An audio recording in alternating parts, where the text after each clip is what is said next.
Mischell Fuller, who worked at a rehabilitation facility, was a native of Belize who moved to the U.S. when she was 9, and later became an American citizen.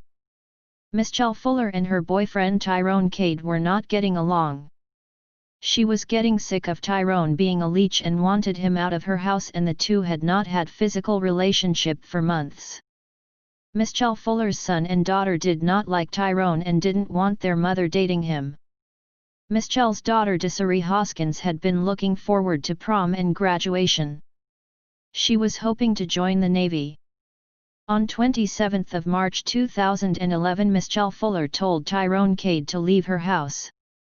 He refused. Instead of being a real man and leaving, he decided to grab a knife that he had stashed underneath the bed and stabbed Mischell numerous times until he killed her.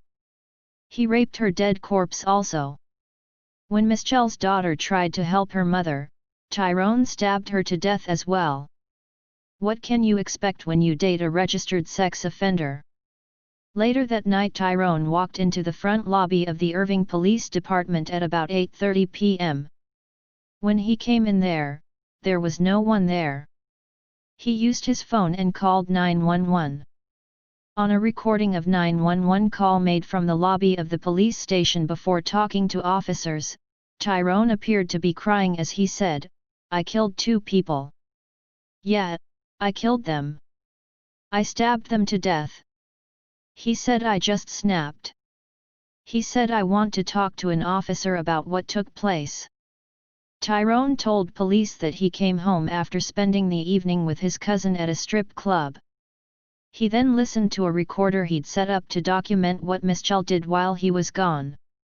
The recording captured the Skype conversation Mischell had with her ex-husband. Tyrone said he then tossed and turned in bed before waking up Mischell and pointing the knife at her. He told police that he just wanted to question her. But he started stabbing Mischell when she wouldn't remain quiet. Tyrone said she fell off the bed trying to get away from him. He said he stabbed Desaree when she came to help her mother. After the slayings, Tyrone said, he took pictures around the house out of frames and photo albums and burned them. Empty frames and albums were found in a black trash bag inside the house.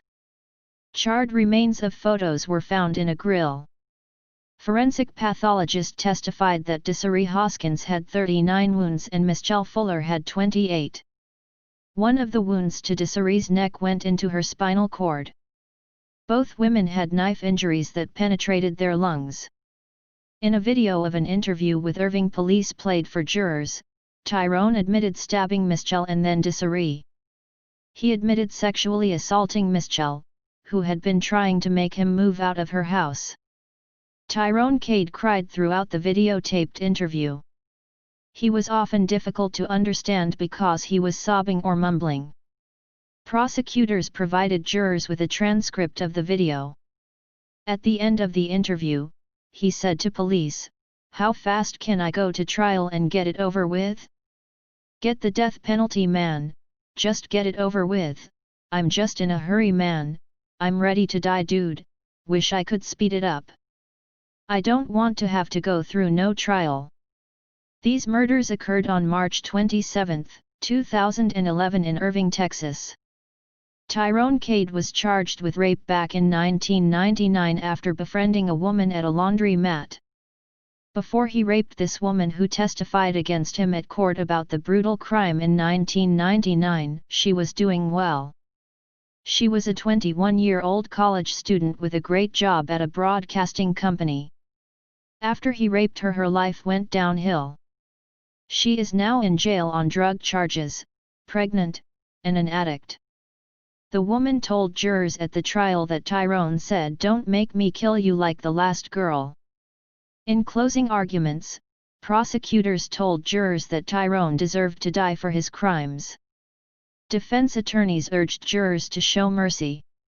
They said that Tyrone's background, a broken home, emotional abandonment, an allegation of sexual abuse by his late mother, low IQ, depression, constant back pain from a football injury, were enough for jurors to vote for the lesser sentence.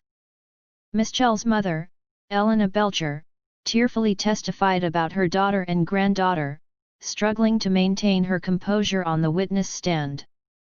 She began sobbing when prosecutors showed her photos of her daughter and granddaughter. Elena Belcher told jurors that her daughter was afraid of him because he threatened to burn the house down with her in it after she asked him to move out.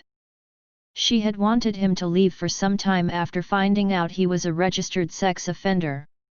About a week before their deaths, Mischell and her daughter went to Florida, where they went to Disney World and saw Mischell's ex-husband, who is also the father of her children. Tyrone Cade was sentenced to death on September 6, 2012.